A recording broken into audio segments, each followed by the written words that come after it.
In July 2009, one lucky find lifted the lid on a long-lost world. We all love buried treasure. This sense of it's like a fairy story. These glorious things emerging from clods of earth. There's a sort of magic of it.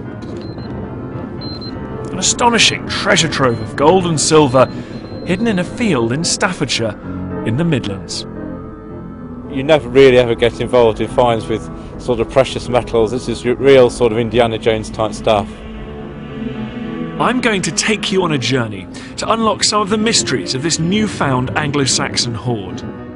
Were they looted as a result of battles? Were they given to the Mercian king as tribute by his sub-peoples? We found them dismembered and bent. Now, were they crammed into a box to be taken away? And I'll discover just how it could help transform our understanding of one of the most fascinating periods in our history. Finds like the Staffordshire Hoard show that this was a vibrant and colourful and bright society as much as anything else, and it helps us to think about this time in a completely different way.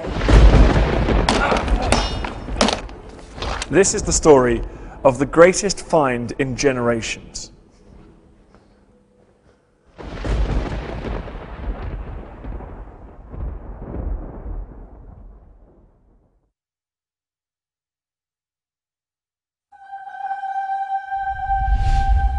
I want to take you back about 1400 years to 7th century England, to around the time when the Staffordshire Hoard was hidden. The days of Roman Britain had long passed. We'd entered a new era. As the Romans withdrew, bands of adventurers arrived on our shores from northern Germany and Scandinavia. The Dark Age is the name traditionally given to the time between the Romans leaving and William the Conqueror arriving. It's a time we have only a very dim and distant knowledge of, and you can see why. This is Catholm in Staffordshire. Now, it doesn't look like much today, but it's actually the site of one of the finest Dark Age finds ever made in the Midlands. This was an Anglo-Saxon settlement of the 7th century, a thriving community with more than 60 buildings.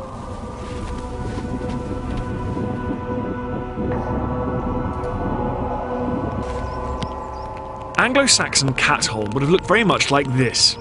Villages where people raised livestock and grew crops. We know from archaeological evidence that average life expectancy was just 30, with people facing not just the hazards of war and feuds, but at risk from famine and epidemics. As people abandoned Roman cities, the lifestyle of this largely pagan and literate people has left historians with a challenge. Trouble is, when the Romans left, they took their stone building techniques with them, and that meant when the Anglo-Saxons built, they used wood, and their buildings have long since rotted back into the soil. What they have left are a few bits of fired ceramic. This is a weight from a weaving loom, and this is a delicate handmade urn. Basically, they didn't leave too many clues behind them. This has left historians with a major problem. How do you tell the story of this era with just a few occasional teasing glimpses into life in these long-forgotten kingdoms? It's taking pieces of a puzzle. You know, you've got a 1,000-piece puzzle and you've only got 8 of the pieces. That's the sense in which we've been working up until this point. The discovery of astonishing weaponry in the Staffordshire Hoard shone a new light on our Anglo-Saxon past.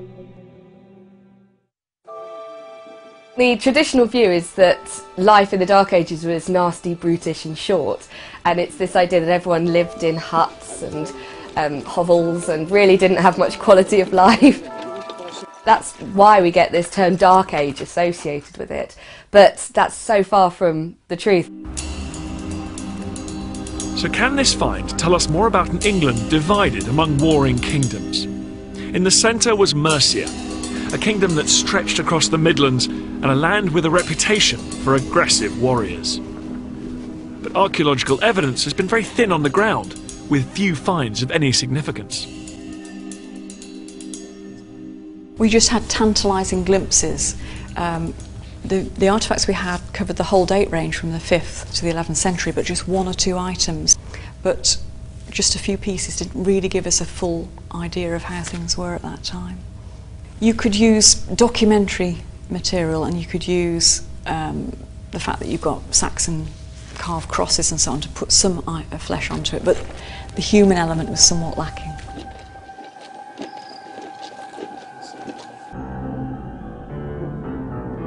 In the summer of 2009, all that changed when a reluctant farmer from Staffordshire was finally persuaded to allow metal detectorists onto his land.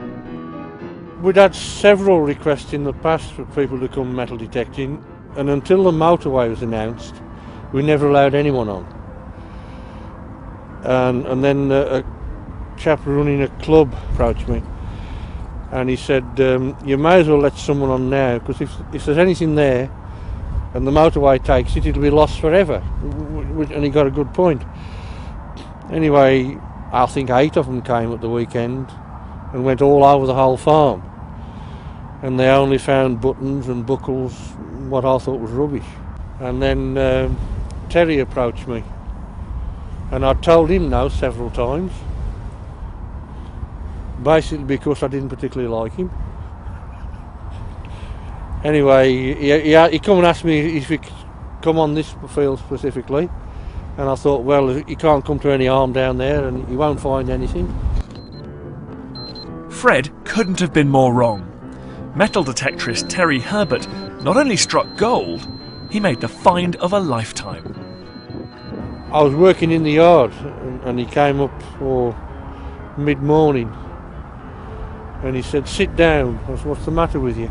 Sit down, he said. I said, what's the matter? He said, I found a Saxon hoard. Well, I didn't believe him. It wasn't until the archaeologists came on and I came and had a look myself that I realised what he'd found. When the experts arrived, the true extent of the hoard started to become clear. This was a find unlike anything they'd seen before.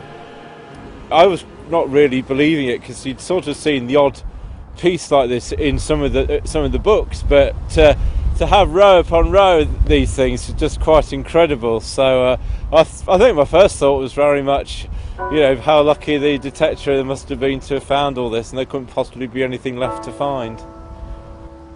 So we got to the site, and within seconds there was this large oval gold piece with garnets, and it just sat there on the surface, and we thought, gosh, this is real, isn't it? And almost within seconds of breaking the ground, there's piece after piece was coming up. So we got quite hectic just right from the dot.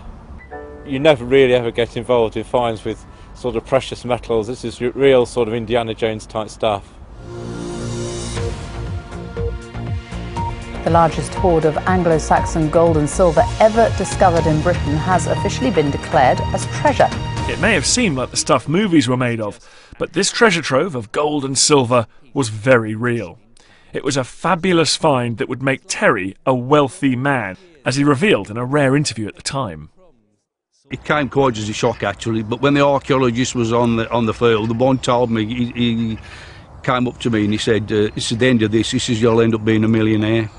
And that happened, didn't it? Yes, yes. How much did you get altogether? £1,642,500. Fred also got his share of the find, but despite his sudden wealth, he's carried on farming his land near Lichfield. It's thought he may have brought the treasure nearer the surface when he had problems with his plough that year, but he's still not claiming any of the credit. I feel very lucky. I think it's more luck than judgment that I actually ended up owning it, people have asked me if I feel proud, but I don't think pride's the right thing. You can be proud of something you've done or something you've made, something you've achieved, but I think this is pure luck.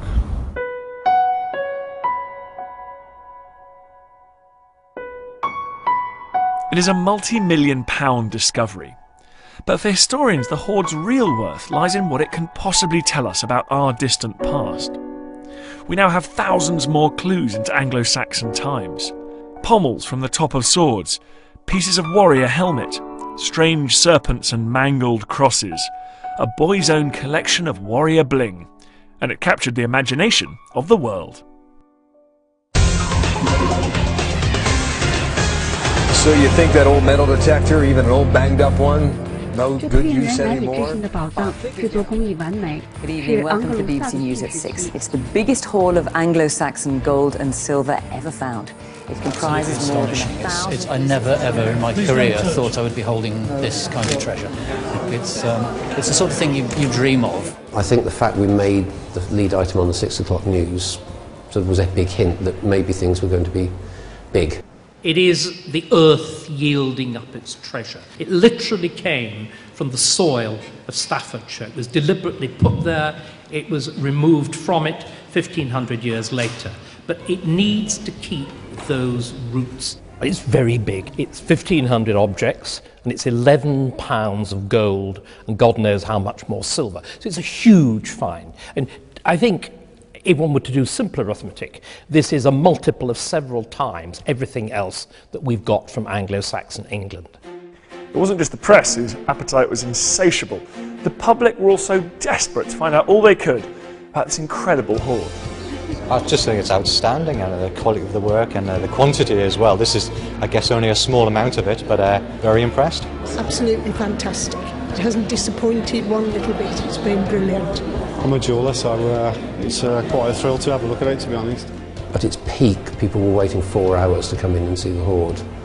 To get 42,000 people through one gallery in a 19-day period is unequalled here. I mean, astonishing. I mean, it was our experience of the blockbuster. And it was wonderful. The hoard was huge, packed with beautifully crafted artefacts. But what does it actually tell us? Can one lucky find really change our thinking about Anglo-Saxon England? Well, before the hoard was found, we already had some idea about what life was like in this period. There really haven't been that many large Anglo-Saxon finds made in Britain, and perhaps the biggest and best known before the hoard was here at this incredible set of burial mounds at Sutton Hoo in Suffolk. In the 1930s, an archaeologist from the local museum excavated this mound here, and in it he made a series of incredible finds. Finds that gave us a stunning insight into a world that had previously only existed in legend. The last remotely comparable find, I mean, normally you find a couple of brooches and this kind of thing. If you're lucky, the odd ring where you actually discovered the royal ring of an Anglo-Saxon king, which is pretty amazing. But this is the only thing that's comparable to it, is the great discovery in the 1930s called the Sutton Hoo ship, which is in East Anglia. The Sutton Hoo ship is a deliberate burial. It's a wonderful ceremonial burial. What they did, it must be a king. We think it's Redwald, the king of the East Anglians, and they drag this great longboat up from the river. They lay the king's body there, and they surround it with these incomparable treasures, and they dress it.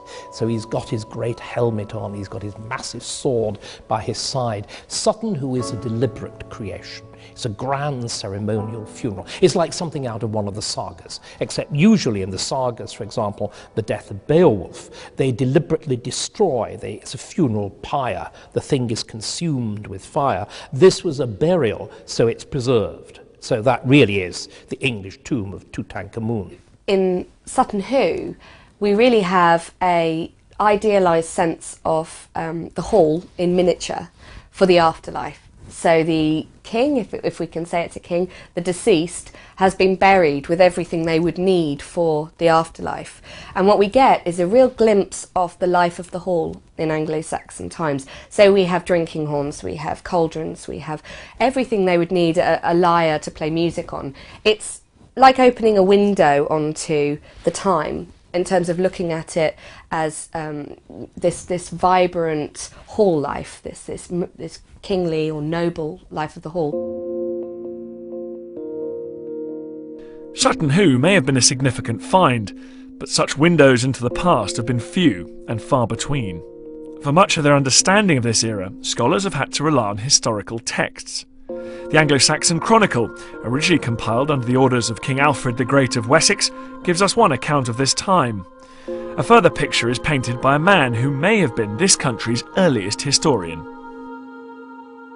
Bede, writing in the late 720s, the early 730s, was the first to give shape to English history. I mean, one has to imagine that he is writing in a vacuum. He in effect is the first person who determines the narrative of English history in this very early period, and so his contribution was absolutely staggering, and he articulates the whole of that period. He characterizes the different, he identifies and characterizes the different kingdoms. We see how they interacted with each other. We see what made them tick. We see all of these things for the first time in any kind of detail from Bede's ecclesiastical history. So it's the most extraordinary source. But it sees everything from a Northumbrian perspective, and we would dearly like to have other views of that period written from other parts of the country. Although there's debate about the balance and accuracy of these texts, they are two of the most valuable sources we have for the Anglo-Saxon period. But we also have one of England's most important poems, written in Old English somewhere between the 9th and 11th century. Beowulf tells of a warrior hero who set out to destroy a man-eating monster called Grendel, in a story which captures many of the beliefs and attitudes of the time. Goldglitinian grunne gitenga, glittering gold spread on the ground. The old dawn-scorching serpent's den packed with goblins. So, rich literary sources like Beowulf, Bede and the Anglo-Saxon Chronicle, along with wonderful, if rare, finds like Sutton Hoo, have given us an intriguing insight into life during the Dark Ages. But there is one particular gap in our knowledge of these times, a lack of literary finds from the biggest Anglo-Saxon kingdom of all, Mercia. Mercia is fascinating because, I mean, we don't have much in the way of documentary references to Mercia, because what we have the Anglo-Saxon Chronicle, which is really bigging up Wessex. It's all about how wonderful Alfred was and how wonderful Wessex was. And we have Bede, the Venerable Bede, who has an agenda to say how wonderful Northumbria was. We don't have an equivalent for Mercia. What everybody said was the Mercians were a violent, rapacious lot who went around hunting, shooting, killing people. They didn't get a chance to tell their side of the story. But that's where the Hoard could help. It was discovered at the centre of what used to be this huge kingdom, and it could give us more clues about how these mysterious Mercians used to live. So what can it tell us? I've come to Tamworth, northeast of Birmingham, a few miles from where the Hoard was found. We know that in the middle of the 7th century, which is about when the Hoard was buried, Tamworth was at the very heart of Mercian royal power. The mighty Mercian kings would fight their enemies, beating off invasion or trying to expand their empire, and then they'd return here to Tamworth to sign treaties and charters, and of course reward their loyal followers and warriors with gold. And today, Tamworth Castle stares down at what was the heart of this royal estate.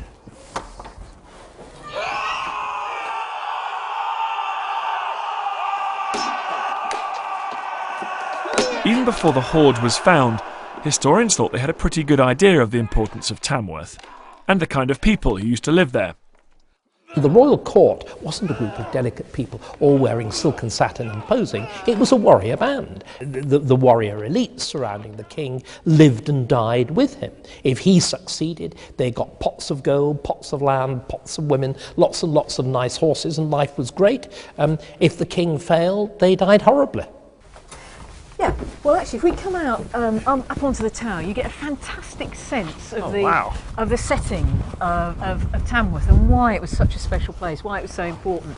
It's gorgeous, isn't it? It is stunning, isn't it? Yeah. And you can see the castle's a very strategic spot because we're looking out all that would sort of dominate all this ground here, don't we? And of course the river crossing there. Marion Blockley is an archaeologist and an expert in Anglo-Saxon history. For her, the hoard is further proof of the wealth and power of Tamworth. So this is a major British royal settlement. I mean, it's as important as anywhere else in the whole of the modern UK. Definitely. I mean, I worked in Canterbury, I worked in York and many other places, and I have this feeling, poor Tamworth, it tends to feel neglected, but actually it was exceptionally significant. More charters were signed here at important times of the year, at Christmas, at Easter. The royal court travelled around, and Tamworth was the place they wanted to be. The hoard was discovered not far from where we're standing. Marion likes to imagine it could be proof of a battle with Welsh warriors in the 7th century Midlands, recorded in a later poem. Any ideas how it might have got there? Nearby, 2 miles away, was a battle, a famous battle, where two kings, Morvile and Canclin, were involved in a battle with the Britons, and it's possible, as they fled, that they may have taken the hoard with them and buried it, hoping to come back. Sadly, they were killed. The story goes that Candillan of Powys allied himself to a ruler called Morville, and together they launched a terrifying raid against a settlement called Caerluicoit, which some people think is today's Lichfield. The Allies were ruthless. The fighting was fierce and bloody.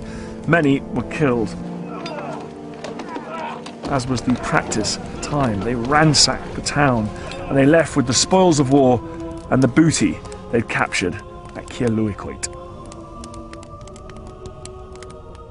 The battle was recorded in around the 9th century in a lament for one of the Welsh leaders. Before Luitcoit they triumphed. There was blood beneath the ravens and fierce attack. Glory in battle, great plunder. Before Caerluicoit, Morvile took it. That's really rather wonderful, isn't it? To think that actually might be something to do with the hoard's very exciting. That is quite exciting. I mean, I'm not saying it's true, but, you know, it may well be. This could be a rare, teasing moment of clarity in a very murky history. The trouble is that this poem was written around 200 years later than we can date anything in the hoard. And battles like this weren't exactly unusual. Turf wars were an everyday feature of Anglo-Saxon life. We can understand it now, I think, better than it's ever been possible since, because we have gangland culture back in Britain. It's gang warfare, and what happens is when you take over the territory of a rival gang, the lot get bumped off, usually in extraordinarily unpleasant ways. A close examination of the hoard throws up more questions than answers.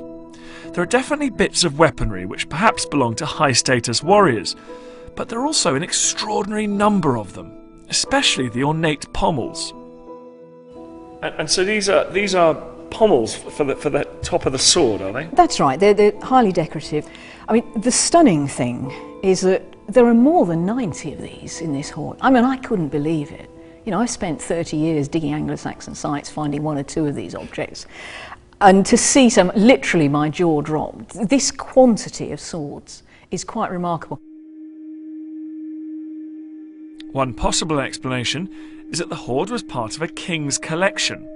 It may have been on its way to the palace here at Tamworth when it was somehow intercepted. Tamworth was a royal treasury. At that time, kings used to receive gifts of heriot, something known as heriot, that warriors, elder men, the important sort of middle class people of the society at that stage would actually bequeath their most significant items of weaponry, their best swords, their best helmet, to the king. And often the king would then distribute high quality swords back to their favoured warriors. So it sort of gives us a context for this group of objects. It's possible, I mean there's so many interpretations, but it is possible that this group of objects, which are mainly weapons, with the exception of a few crosses, were actually acquired by a king. They were given to that king over a long, long period of time, and that king then redistributed them to his most favoured warriors. Or someone sort of pulled a heist against the king and ran off with it. Yeah, I mean that's the intriguing thing, because it's bent. I mean there's all kinds of different ways we can interpret the fact that it's been bent. To some, the way the hoard is broken and twisted suggests it could record the very moment when it was taken, perhaps as spoils from a bloody battle. You look at it, you look at that cross, You can see exactly what it once was. You can see the moment it was crumpled. You can practically see how the hands tore it off. Again, I think it's a pommel where you could actually see how it had been sort of gemmed off. There's that moment of action. It's frozen forever. The hoard also offers proof of the wealth of sections of this society. This piece isn't actually from a sword. It's a sort of guard where you'd have a single-sided stabbing knife called a seax. Oh, I see. So, but it's almost this piece here. Exactly, yes. Okay. It's the equivalent to this piece here, but it would have been from a single-sided. But that's solid gold. It's solid gold. The owner of that must have been, yeah, amongst the most rich and powerful men in the kingdom, surely. Yeah, and if you look, it's exquisite detail. If the light catching it, these gripping birds, it is unbelievably beautiful. The guys who wore and carried these items of decorative jewellery were they were described as the strutting peacocks. This was their sort of show armour. Very little of this stuff shows any evidence of being, hacked about in battle. This was the stuff you wore on the parade ground. In examining the hoard, we come across another mystery. We have a really interesting problem, I think, with the Staffordshire hoard, in that you have all the attachments to weapons, but there aren't these sword blades. And we read in the literature about how finely wrought these things were. From examples at Sutton Hoo, you can see that these things were incredibly complicated to make, the actual blades of swords, and were very, very prized. So why weren't they deposited in this hoard? What we may have here is that these elements of decoration are the sort of personalisation of a sword, that the blade will be passed from one warrior to another. Their sword was their battle friend. They gave names to their sword. We all know about Excalibur. My favourite sword, Excalibur. Well, these swords were symbolic of the power of a great warrior.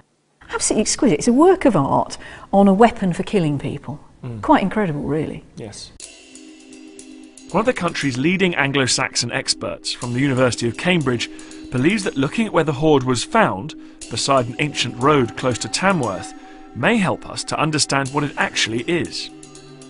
To my mind as a historian, the most remarkable thing about the Staffordshire hoard is the location of the find. The hoard was found on the side of the Roman road known as Watling Street, now known as the A5, and that is very close to some of the other known recorded centres of Mercian power. Tamworth is very close by. Lichfield, where the bishopric of the Mercians was established, that also is very, very close. So it's found in the heartland of the Kingdom of the Mercians, but equally it's found on the side of Watling Street, which is the major road leading from the heart of the Kingdom of the Mercians down into London and onwards. The fact that the hoard is sitting there on Watling Street means, in effect, that it could have come from the south, it could have come from East Anglia, it could have come from almost any other part of Britain. So one has then to look at the material itself and to see whether archaeologists and experts in 7th century metalwork and art history are able to say more about the associations of the material once it has all been properly cleaned, studied, related to other surviving objects and so on. What it would be nice to know is more about the circumstances by which the hoard got there. Is it some kind of ritual deposition? Is it somebody in a panic hiding it who never comes back for it? If you knew that, you would then have a better sense of the significance of the road in that. The landscape where the hoard was found could explain why it was buried here. For decades, modern traffic has passed by the site on what's now known as the A5, but which then was an important route between London and the Midlands. In the Anglo-Saxon times, this area would have been totally remote and almost silent, quite unlike today with the Watling Street blasting past. The Watling Street was there in Anglo-Saxon times, but the rest of the area was wood pasture. It was woodland and heathland, open woodland, because it was used probably early on as summer pasture by estates way to the west and to the east. This area too was on a boundary, but not an exact boundary, but over to the west was the Pencaseata tribe and to the east the Tomseata, two folk regions in Mercia. Dr. Della Hook is a landscape specialist, and she's come up with three major theories as to how and why the Staffordshire Hoard came to be buried in this Midlands field close to Watling Street. There are various suggestions that one could make about the Hoard. Firstly, the village over there is Hammerwich, and the name means the hammer place, the hammer settlement, which suggests metalworking. But on the other hand, there's nothing else been found in Hammerwich parish to suggest metalworking on a great scale. Just one little pendant. But the hoard was strange because it was mostly gold. So the second suggestion is that it was deliberately placed, even below a barrow, but there was no body, as a sort of votive offering in a way. When somebody died, you had to get rid in Anglo-Saxon times when gold was imbued with magic, because ill-gotten gains had to be buried, and it's just possible that it was buried there on this sort of frontier location between the two folk groups as a magical ritual like the one in Beowulf, where the gold that Beowulf had taken was buried on his death. The final scenario, which may perhaps be nearer to the truth, isn't quite so exciting, but it could just have been pushed into a hole near a hillock which could be recognised again by someone fleeing along the Watling Street. Remember, it was all a very small collection in one bag. It would have been a heavy bag too, and if someone was chasing them or they had stolen it from somewhere, somebody's trophy collection, they could have put it down there and just never been in a position to retrieve it, because it's very close on this hill to the Watling Street. Some of these items have come from Northumbria, some of them have come from Kent, some have probably come from Scandinavia. So that's an interesting element. Were they looted as a result of battles by the Mercians? Were they given to the Mercian king as tribute by his sub-peoples? And we found them dismembered and bent. Now, were they crammed into a box to be taken away? And where they were located, right beside Watling Street. The location is very prominent, but also hidden. And was somebody trying to escape from a battle? Were they trying to come away from the royal treasury at Tamworth? Or were they coming perhaps from the settlement at Wall? It looks most like as if it's some kind of treasure that has been recovered from a battlefield. I think the most telling thing to my mind about it is not so much the sheer quantity as the folded cross, those other gold objects which speak volumes, I think, for the context from which it came. The Staffordshire Hoard may also have something to teach us about trade. Those sparkling garnets which were discovered in their thousands in a muddy field were the jewel of choice for Anglo-Saxon warriors. But where did they originally come from? Access to the sea allowed them to trade and bring in luxury goods from far afield. Bronze bowls from Egypt, lapis lazuli from a single mine in Afghanistan, and amethyst pendants from India all found their way to these shores. The Lindisfarne Gospels, these richly decorated Christian manuscripts drawn on the island of Lindisfarne further up the east coast in the late 7th or early 8th centuries, use a colour red that can only be extracted from certain insects living in trees next to the Mediterranean. These garnets probably came from India or Sri Lanka, and we can do research on them. I mean, they're fascinating. It's very likely that very early on in the period, large garnets came from India and Sri Lanka. Later on, when the trade routes broke down, they had smaller garnets which are coming from places like Portugal and Bohemia. So you're looking at a remarkable international trade in this stuff. Globalisation. Globalisation. Until the sort of end of the mid to late 7th century, you don't have any formal trading sites, but they do start to emerge in this period. So the sites at London and Southampton and Ipswich, they're engaged in very, very extensive trade networks with Northern Europe and down into the Frankish kingdoms as well. Throughout the 5th and 6th centuries, Western Britain was engaged in trade down the Atlantic coast routes as well. So, you know, people conceptualise this period as a dark ages, but actually that's really not fair. You know, it's a society that is thoroughly engaged in all kinds of networks and contacts. You know, life keeps going, and it keeps going at a fairly good level. Desire for wealth and riches led to battles, and around the time when the hoard may have been hidden, Mercia had its sights set on expansion. It had become one of the most feared kingdoms of all. Mercian kings at this moment were the winners. And so you see little kingdoms to the west, bigger kingdoms to the east are sucked and absorbed. First of all, you roll Northumbria back, then you take over lands towards Wales and the Welsh marches. Then, of course, the Mercians absorb Kent, they absorb London, they swing over into East Anglia. So you're creating this huge middle kingdom. It's a period of unbelievable turmoil, political and religious. It's when England, remember, that isn't England at all. England is yet to be invented. The word barely exists. Instead, there are these rival, warring Anglo-Saxon kingdoms that behave like the worst kind of takeover bidders in the city. They sort of decapitate each other, literally it has to be said, not metaphorically. They aggregate, they come together, they take over, they destroy, and kingdom after kingdom is swallowed up.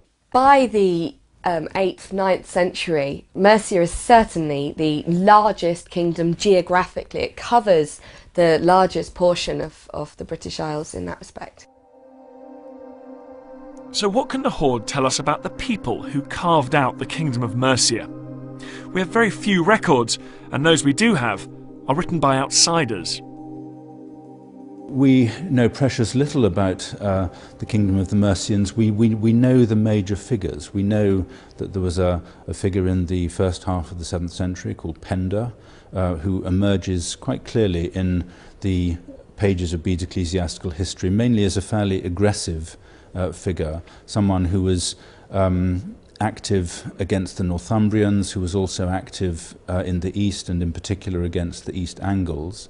And so we get the sense of Mercia as effectively a predatory power. They're out to expand, perhaps, but most of all probably to raid, to acquire treasure, to acquire resources that they don't have in their own part of the country. What many would like to believe is that the hoard could have belonged to one of the last great pagan kings, Penda, a man with a formidable reputation, who went on to father a line of famous Mercian leaders. He held on to the old religion at a time when many around him were turning to Christianity. The timing might well be right. Penda was a mighty overlord who ruled Mercia during its early rise to power. Even by the standards of the time, he was particularly ruthless. He deposed one king, he killed 2 others, and he dealt with one in a particularly grisly way. Legend has it that after he defeated Oswald, king of Northumbria, at the Battle of Maserfield, he had his disembodied arms and head stuck on stakes in the ground.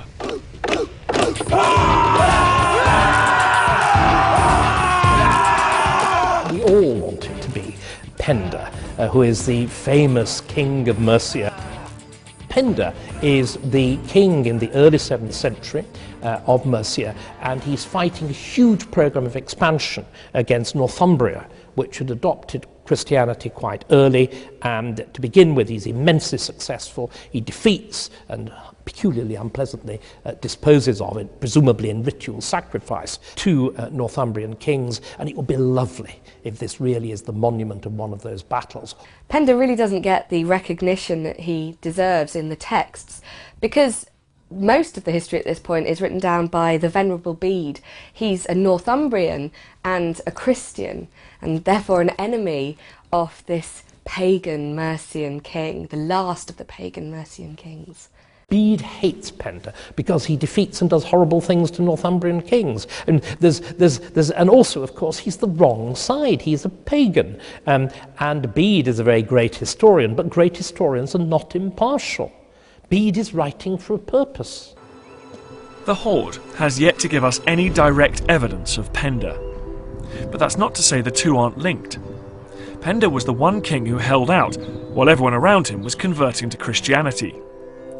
In 655, when he died, fighting against his enemies, Christianity consumed this final kingdom. The conversion of Mercia, England's last great pagan kingdom, marked the beginning of a new era in English history, and the Staffordshire Hoard has helped us shine a light on exactly how and when this transformation occurred. One of the most intriguing finds in the Hoard was a piece of gold with an inscription from the Bible that may help us date a crucial turning point in our history.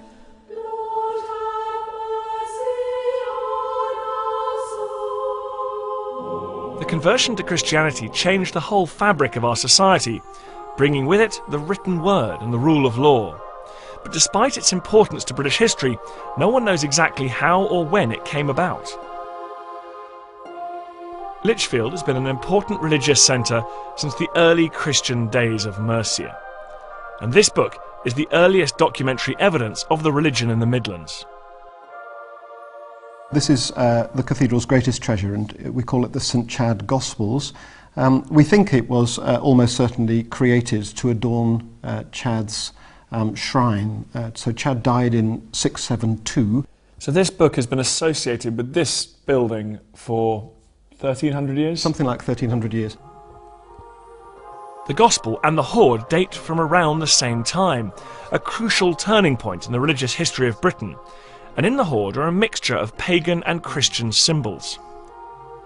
So were the Mercians who owned the Hoard Christian converts, or the last of the pagans? Or could the crumpled crosses and Latin inscriptions be the looted possessions of another defeated Christian enemy? My hunch is that the Hoard items gives us the last glimpse of pagan Mercia, and a gospel book like this the first glimpse of Christian Mercia. Do you know, looking at some of the symmetrical patterns and the floral patterns, some of the inlay on the Hoard goods is actually not totally dissimilar. It's absolutely part of the same cultural family, the kind of interlacing, and also the zoomorphic creatures in the decoration, very reminiscent of some of the Hoard items. Yeah, there's lots of animals depicted in the Hoard, and on here as well. It's just beautiful. We know that it was not uncommon for monks and bishops to be on the battlefield, not necessarily as combatants, more likely mostly as non-combatants, but bringing with them, as it were, the power in which their army believed. And this is interesting because this is a quote on here which actually refers to sort of military activity. Yes, it's a Latin text from the Bible, from the book of Numbers, chapter 10, verse 35, and a translation of the text is, "Arise, O God, and let your enemies be scattered. Let those who hate you flee before you." And you can quite see why a kingdom, a Christian kingdom, going into battle, particularly against a pagan neighbour, might want to inscribe exactly that text onto a cross that was being perhaps led to lead the Christian warriors into battle. It's a very personal piece, isn't it? You can imagine someone clutching it. Yes, you can. You as really they go can. into battle, Yeah. and the fact that it ends up in a hole in the middle of Mercia means that perhaps the owner didn't have the God on his side. Absolutely, that day. yeah. You've got to feel that the owner of that was on the losing side that day. Yeah. Here the Hoard throws up more questions than it answers. This was a religious turning point, but whose? And rather than being the last pagans in a largely Christian world, were the Mercians actually a bit of both, subscribing to two religions at the same time, just to make sure? I think definitely we find in a number of Anglo-Saxon objects this idea of hedging your bets, that we are talking about a transitional moment, a spiritual transitional moment, but also a cultural transitional moment. So you have the protective talisman of the processional cross, that idea of carrying Christ into battle, being protected by him.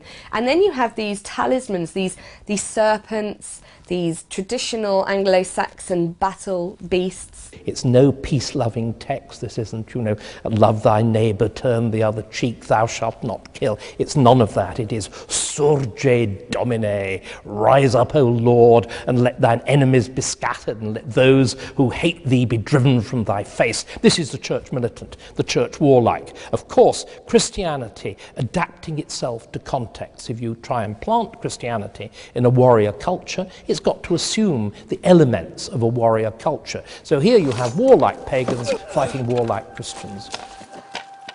We shouldn't underestimate just how important the Hoard is when it comes to telling the story of Britain's conversion to Christianity. It's a story which was also sketched out in the Peak District by an amateur enthusiast in the 1800s.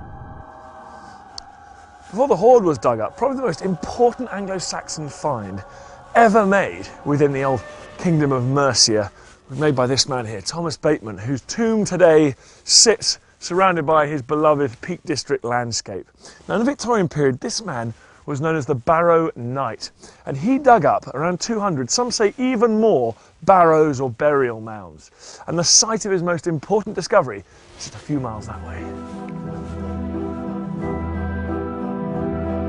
The Anglo-Saxons often reused prehistoric barrows to bury their most important dead, and it was in a grave that probably belonged to an earl or prince that Bateman uncovered one of the few helmets ever to be discovered, opening a new chapter in the military history of a warlike people. This replica of the helmet is in a Sheffield museum, along with the original finds, which archaeologists now believe come from the same period as the Staffordshire Hoard, and show a country on the cusp of moving from paganism to Christianity. Well, this is it. This is where it was found. Actually, yeah, you can see the round sort of ditch and an arranged bit in the middle. Yeah. Absolutely. He found the remains of a helmet which had a boar on the crest and a silver cross set into the nose piece. Remains of a leather cup which had 2 silver crosses on that. Some iron chain and some discs that were from a large bronze hanging bowl which would have been used for some ritual purpose, whether it would be for drinking or hand washing, we're not sure. And do you think that all signifies that this was a man of some stature? Oh yeah, this is, we call this a princely burial. This is someone of really high status in this region. I mean, how important is what was found here? Well, when it was found in the middle of the 19th century, it was incredibly important because it gave us really our first insight into the Anglo-Saxons and Germanic culture in the Peak District, and it showed us the ways in which the Mercian kingdoms were expanded into this region. I don't think at the time the find was as widely publicised as it might have been, and it sort of disappeared into a provincial museum where it perhaps hasn't attracted the attention that it should have had. But it still retains incredible importance even in the light of the discovery of the Hoard. What do you think? It's interesting, the little clues, the boar and the cross, and what do you think they signify? Well, primarily the boar signals strength, courage, aggression. I mean, these are the kinds of images that a warrior would want to portray themselves as possessing in the 7th century. The cross is obviously, self-evidently, a Christian symbol. I don't think it's a case of hedging your bets between paganism and Christianity. I think it's a perfectly appropriate way for a Christian 7th century Anglo-Saxon prince to project his image with. And besides, conversion wasn't necessarily a permanent thing in Anglo-Saxon England. It's almost like an ebbing tide, you know, it comes into an area and then it might go away again. In the 7th century, conversion was very much a political act. So if you were trying to convert an area, you went straight to the top, you went to the king, you tried to get the king to convert. So that's what you see in Kent and in East Anglia. And sometimes it would suit those kings to convert, and so they would, but then 20 years down the line, it didn't suit them anymore, and so they would revert. So you do see some of these areas flip-flopping between Christianity and paganism. And it's not really until the end of the 7th century that most areas of the country are consistently Christian. So whoever buried the Hoard has left us with a snapshot of a moment in time when England changed forever. But what other secrets might it still hold? The painstaking process of cleaning, examining and testing the Hoard will continue for decades, as archaeologists and scientists try to turn speculation into facts. There's still an awful lot of analysis to do. You know, you can do lots and lots of technical analysis, you can analyse the composition of the gold and the garnets, and you might be able to get some dating evidence out of that. You can do much more with the inscriptions, you know, looking for parallels for those, and actually just analysing the composition of the hoard itself. We don't quite know what that hoard represents. You know, we don't know whether it's the aftermath of a battle, we don't know whether it's, you know, a king's treasury that's been taken captive on the road and buried in secret, so we don't know why it got there. We don't know when it got there. You know, it might tell us something very different if we know it was buried in 650 compared to if we knew it was buried in 750. So, you know, that dating of it is really going to be quite key in terms of understanding its significance. Kevin Leahy, the National Finds Advisor from the Portable Antiquities Scheme, has been responsible for cataloguing the hoard. What an extraordinary collection, but the other thing is they're very diverse. I mean, there's all sorts of different objects. Some of them, I don't even know what they are. I must admit, neither do we in some cases. This is part of the great fun. We've moved into new grounds on this material, things that we've not seen before. We always find that it's not the objects you identify straight away that are going to give us the story, it's the things that we don't know what they are. There's this piece over here, which is truly remarkable, beautifully decorated with garnets on 3 faces. And that's a groove there, perhaps something would have gone in that groove. Yes, I mean, I've speculated that it's the edging from a book. So that's why this could be all sort of bent and shattered. Someone just ripped apart this jewelled book cover and it became someone's swag. Yes, it's been torn off the cover, though while a lot of the material is bent and broken, there's been no systematic attempt to trash it. Row upon row of amazing artefacts give us a new understanding of the ways in which our ancestors lived. I particularly like this material because of the strange scenes shown on it. They're made out of silver foil.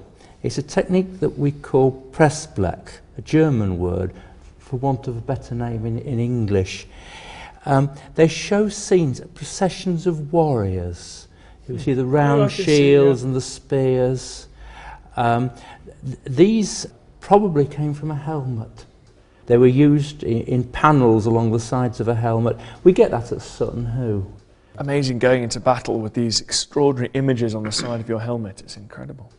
And then there's this. Lovely thing. This hung at the side of an Anglo-Saxon warrior who must have habitually rested his left hand on his sword. And look at the polish on the top of that, where the man's hand was resting on his most treasured possession, the hilt of his sword. This all meant something to someone. It's not art for art's sake. There are stories and things in here. What the hoard has laid bare here is the existence of a rich ruling class. These weren't ignorant savages. They were people with incredible wealth and skill who prized great beauty. They would spend a lot of time in the company of their weaponry, and so meditating and ruminating on the imagery and how the piece works and how one beast begins and another ends, that's part of the beauty of them for their original audience as well. The thing that strikes you as you look at them, I think, is twofold, apart from the engineering. It's, first of all, the amazing linear sense. It's like Art Deco. Either Art Deco or perhaps Art Nouveau. These wonderful, sinuous, curling animal, tree, plant, particularly animal, fighting lions, fish entwined. They love serpents, warlike serpents, chewing each other, winding themselves round each other's tails. So there's this immensely powerful linear sense. And you also have craftsmanship in terms of the matching of gold and jewels, which I think you've got to get to Fabergé before you've anything as good. I suppose the plain truth is, isn't it really, that after all the Anglo-Saxons are German. So this is the origin. It's a kind of BMW style engineering, which we unfortunately have grown out of, but they still had. It's amazing. Under the microscope, you see even more detail, don't you? It's absolutely incredible. We're now seeing this in greater detail than the person who owned it ever saw it. It's phenomenal. You've got carefully cut garnets laid into intricate cells, each stone carefully shaped. And garnet's a tricky material to work. It's not a particularly rare stone, but it can't be just sheared off like a slate. If you want thin garnets, you've got to cut them thin, and then they're millimetre perfect, aren't they? Into these, they've all got to be cut into these special shapes, and they've all got to be absolutely perfect. Modern-day jewellers say that we would need 4 times magnification to do the detailed work seen on the hoard. There's the animal's head, the 2 little ring-like eyes. You have to pinch yourself to remind yourself how small it is. I mean, how did they cut these shapes to fit so perfectly within the gold? It's incredibly intricate, this piece here. It's mind-blowing. The more you look at it, the more incredible it comes. That pattern of cells fitted together. Even more startling, under each garnet you've got a small piece of waffle-patterned gold foil. Really? It's to scatter the light back so that it glitters, just like the reflectors on a motor car. That's what we're seeing here? Yes. When you get the measurements up on the screen, it shows just how, just how small that is. I mean, each one of those is 0.03 of a millimetre across. It's absolutely incredible. I mean, something like this could have been worn by royalty itself. I mean, Penda, the great Mercian king, for example, it could easily have been attached to him or his family, I guess. Yes, or one of the people that he sent into the next world. This is material that belonged to the losers, not the winners, and this could have been taken from Oswald of Northumbria, or Edwin of Northumbria, or Sigebert of Kent. We don't know. It's dangerous to try and attach names to material like this, but it's great fun. The discovery of warrior treasure has put a splash of colour into our black and white view of 1400 years ago. The traditional view is that life in the Dark Ages was nasty, brutish and short, and it's this idea that everyone lived in huts and hovels and really didn't have much quality of life, and that's why we get this term Dark Age associated with it. But that's so far from the truth. As I've travelled across the old kingdom of Mercia, it's become clear to me just how important the discovery of the hoard really has been. It shone a light into the Midlands of the Dark Ages, revealing a powerful, wealthy and sophisticated people who were a force to be reckoned with in the Anglo-Saxon world. England, remember, isn't England at all. England is yet to be invented. Instead, there are these rival, warring Anglo-Saxon kingdoms. They sort of decapitate each other, literally it has to be said, not metaphorically. They aggregate, they come together, they take over, they destroy, and kingdom after kingdom is swallowed up. In an amazing stroke of luck, it's also captured a moment, a turning point in our history, when Britain became a Christian land. My hunch is that the hoard items gives us the last glimpse of pagan Mercia, and a gospel book like this the first glimpse of Christian Mercia. As we found, the discovery also raises as many fresh questions. Questions that scientists and historians will spend years trying to answer. The hoard will have many more surprises for us, and it may yet force us to reevaluate everything we think we know.